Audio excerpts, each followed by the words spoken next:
নায়ক আলমগীর শাকিব খানকে নিয়ে অনেক সুন্দর কথা বলেছেন।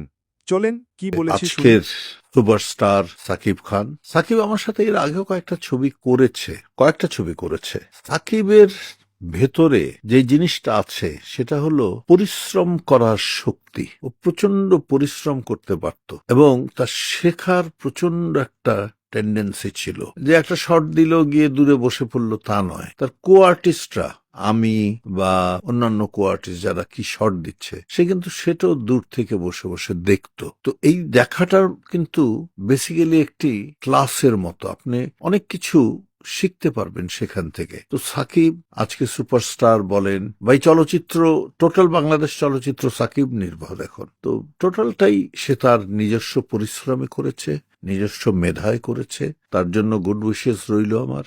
সে আরো ভালো করুক, আরো সুন্দর করুক। আর আরেকজন ডাইরেক্টর ছিল শাহিন সুমন, তারও আমি একটি ছবি করেছিলাম, কে আপন কে পর। ওই ছবির প্রডিউসার ছিল অমিত হাসান। আমার এগেনস্টে ছিল ববিতা, আর অমিত হাসানের এগেনস্টে ছিল অপু বিশ্বাস। তো শাহিন সুমনের ছবিটা করেছি আমি, ভালো লেগেছে কাজ করে, ইনভলভ হয়ে কাজ করত। তো শাহিন সুমন কিন্তু দুজন ছেলে, একজন হলো শাহিন, একজন সুমন। ছবিটা কিন্তু শাহিনেই বেশি বানাতো, শাহিনেই বেশি ইনভলভ থাকতো। তো সেই ছবিতে অপু বিশ্বাসের সাথে কাজ করেছি। আর ববিতার সম্বন্ধে কি বলবো, ওনারা তো আমার সিনিয়র, ওনাদের সম্পর্কে বলার আমার উচিত নয়। এনিওয়ে, মোটামুটি ভাবে এই যেসব ডাইরেক্টরদের কথা বললাম তাদের সকলের ছবি করেছি, তাদের সকলের স্নেহ পেয়েছি, ভালোবাসা পেয়েছি, শ্রদ্ধা পেয়েছি। বিনিময়ে আমিও তাদেরকে শ্রদ্ধা করেছি।